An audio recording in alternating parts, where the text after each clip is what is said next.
I had someone on my channel ask a question about oaks, and his name is Scott, and he was asking me about, was there a spiritual significance of oak trees and all this kind of stuff, and what are my thoughts around that in the Bible. So I thought about that for a little bit, and I know there's lots of instances of oak trees showing up specifically in the Old Testament. It seemed like whenever, like I think of Jacob putting some of the idols that they had, that some of his wives had, I believe, and they put them under an oak tree. I think of an angel showing up under an oak tree to, I believe it was to speak to Gideon. And there's tons of examples of resting by an oak tree. And some of these oak trees live hundreds of years, like upwards of 300 plus years. And they grow very tall and very wide. And then I started thinking about some of the trees here in North America. And I was born in Prince Rupert, BC, British Columbia. And all along the coast, there used to be a ton of giant trees, like ancient trees. These trees are probably hundreds. I guess you can pose an argument, did they live as long as 1,000 years? Some of these trees, like there are trees that live a long, long time. And some of these trees, again, are reaching like heights of 300 plus feet. So it's kind of interesting that in the 1800s, the first thing that people did when they were exploring the country is once they saw these giant trees that were hundreds of feet in the air along the coast, they built a lumber mill around Vancouver and began cutting these trees down more. The simple answer is to say, oh, they did it because they needed ships that had huge masts and all this kind of stuff. But I think it was more of a spiritual significance. And I'm not a tree hugger. I'm not a tree hugger.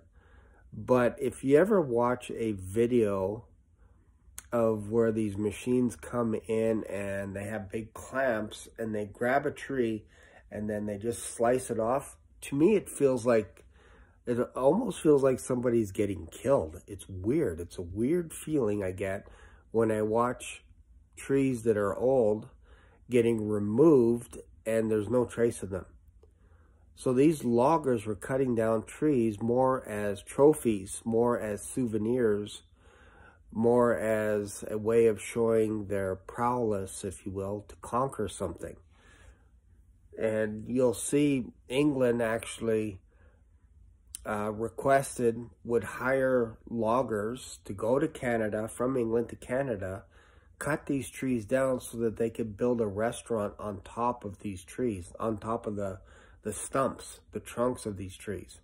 So there was no real reason to cut these trees down other than trophies. And that's craziness. And when I say spiritual, I'm like, in my head, this is how I think. Were they trying to erase history? As in, if you get rid of all these trees that are hundreds of feet in the air, they grow hundreds of feet, and you cut them all down, you're going to think that this land was newly discovered. You're just going to think, oh yeah, this was discovered like we were the first ones, or whatever it is. Meanwhile, there were North American natives that lived probably for hundreds of years here in Canada. So it's interesting that that's the first thing that they did, was as soon as they can get across the country, all up and down the coast, they started getting rid of these giant ancient trees. I always wondered, why did they do this? And if you look at any of the photographs, these men look soulless. I'm telling you, they look like they have no souls. They look evil. It's weird, man. It's a weird, and I'm not saying the industry, because I live in Cochrane, and there's a lumber mill. There's a lumber mill there. Yeah, some people might say it's like a graveyard because it's just full of dead trees. And again, I'm not a tree hugger, but I have 3 trees in my backyard, and one of the trees on the right I noticed wasn't growing any leaves in the spring. I'm like, that's kind of weird. So then I was talking to my son about it, and he's like, well, check and see in the dirt, see if there's any clamps or anything, like maybe it's being choked out or something. So then I dug, and probably about 6 inches below the soil, there was a clamp that was tightly choking the tree so that it wouldn't grow any leaves. And that's weird to me. I was like, so I'm literally suffocating this tree. And I never even thought about that before. Like, again, I know this is a weird video, but I was like, oh man, I got to get this clamp off of this tree. And I think I got to remove it because it never did grow any leaves, but the other 2 did. But whoever had this house before us, when they planted the trees, didn't remove the clamps from one of the trees, and soil grew over it, and it was covered in soil. And just after, I don't know, a couple of years, it got choked to death. Bizarre, right? So yeah, I know, especially natives in North America, they love trees. And if you watch, what was the name of that movie? Avatar. That whole movie is about trees, and they may not be entirely wrong in regards to the connection that trees have with the earth. Like, there is something going on with them. You remove a lot of trees, I believe you do harm, I believe you do harm the planet. And it's interesting that we're talking about things like spoons that are recyclable and all this kind of stuff, and we're worried about turtles being jammed by straws in the sea, so then we just changed the whole industry overnight. But yet there's no problem for countries like China to level a mountain, and nobody will say anything.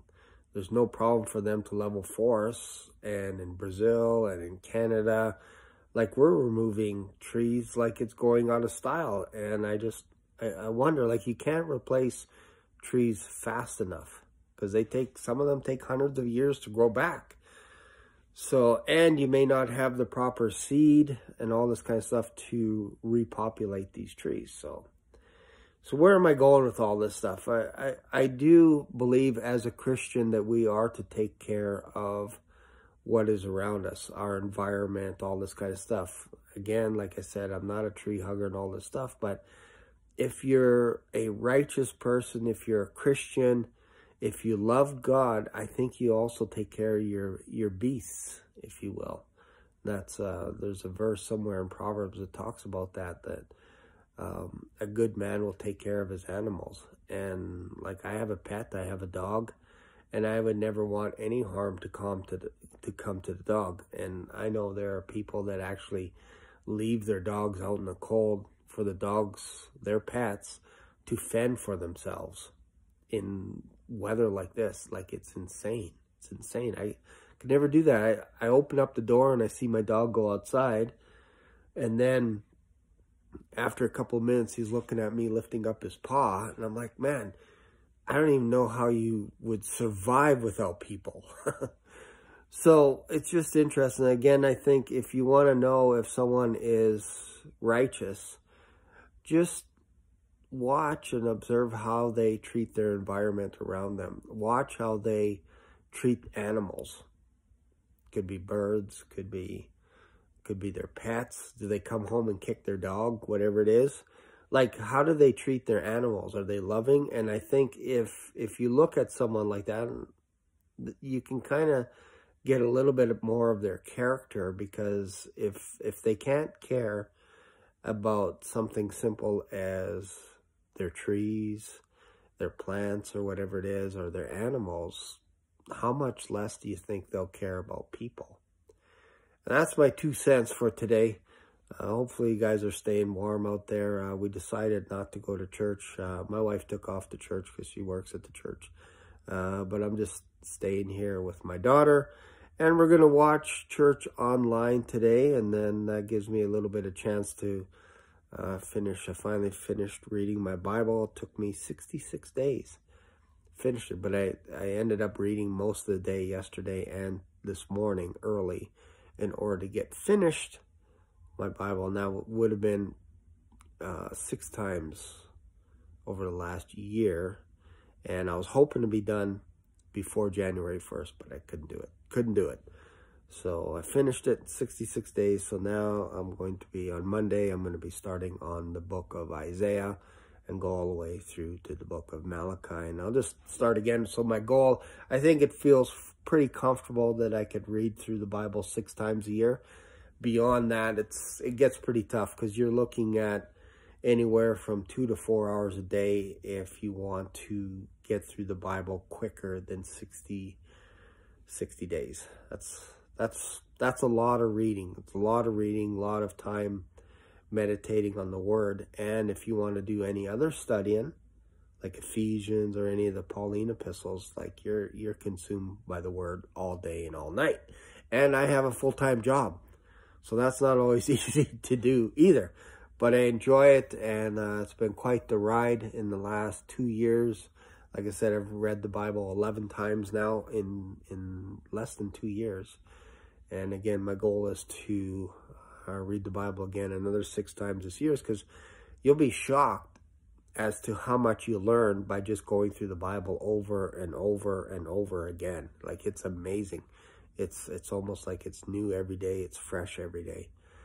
Anyways, that's it for today's video. If you got something out of this, let me know in the comments. Let me know your thoughts. And let me know where you are watching these videos from. And also let me know if it's warm or cold where you are. Even if you're in New Zealand, I don't mind you telling us that it's very warm there. I don't mind. It's actually kind of nice. Anyways, see you later. Bye.